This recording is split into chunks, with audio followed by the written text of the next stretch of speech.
আজ তোমাদের সাথে দার্জিলিংয়ের শেষ দিনের ব্লগটা শেয়ার করব। ঠিক 1 মাস পরে আমি ব্লগটা শেয়ার করছি, কারণ আমার এর মধ্যে দিনের যে মানে প্রতিদিনের যে ব্লগগুলো করা ছিল সেগুলো একটা একটা করে পোস্ট করছিলাম, ওর জন্য দেরি হয়ে গেল। আর জানোই তো যে অফিস যাই, এর জন্য টাইমটাও খুব একটা পাই না, আর তারই জন্য ব্লগগুলো পোস্ট করতে অনেকটাই লেট হয়ে গেল।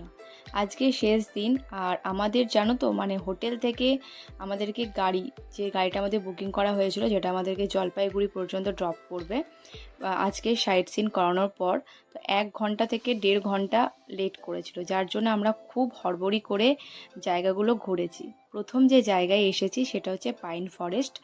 যতদূর আমার মনে পড়ছে, এর আগে যখন এসেছিলাম মানে 2019 সালে, তখন কিন্তু এখানে কোনো টাকা লাগেনি। এখন আর এখানে দেখার মতো সেরকম কিছু ছিল না।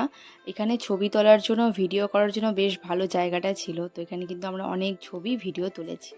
তারপর নেক্সট যেখানে গিয়েছিলাম সেটা হচ্ছে কাঞ্চনজঙ্ঘা ভিউ পয়েন্ট।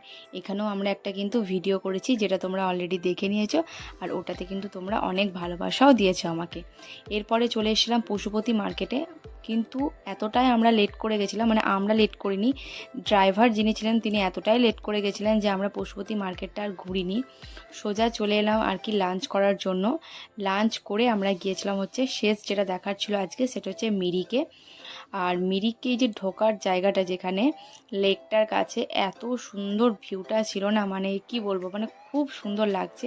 তোমাদের ভিডিওতেও দেখো কিন্তু খুবই সুন্দর লাগছে। দেখো আমি যখন এখন ভয়েস ওভার দিচ্ছি আর ভিডিওটা দেখছি, আমারও কিন্তু সেই দিনের কথাটা মনে পড়ে যাচ্ছে। আর খুব সুন্দর কিন্তু জায়গা ছিল। এখানেও কিন্তু আমরা বেশ অনেক কটা ছবি তুলেছি আর ভিডিও করেছি। আর এখান থেকেই আমরা চলে গেলাম জলপাইগুড়ি। নিউ জলপাইগুড়িতে আমাদের ট্রেন ছিল বিকেলে। তো দার্জিলিং এই দুটো দিন, মানে 3টে দিনই বলতে পারো, খুবই ভালো কেটেছে আমাদের। বেশ ভালো লাগলো। আর দার্জিলিংটা তো একটা দেখার মতোই জায়গা, তো আবার নিশ্চয়ই আরও একবার যাবই। 2বার যাওয়া হলো আমার, আবার যাব কিছু বছর পর, নিশ্চয়ই আবার আমরা ঘুরতে যাব, কারণ এত সুন্দর জায়গায় বারবার যেতে মন চায়। পাহাড় তো এমনিতেই এত ভালো যে যতবার ইচ্ছা ততবারই যেতে মন চায়। চলো তোমাদের সাথে আবার নেক্সট ব্লগে দেখা হচ্ছে। আজকে ব্লগটা এতটা পর্যন্তই, আর খুব শিগগিরই তোমাদের সাথে কি কি শপিং করেছি সেই ব্লগটাও কিন্তু শেয়ার করব। তো চলো আজকের মতো টাটা।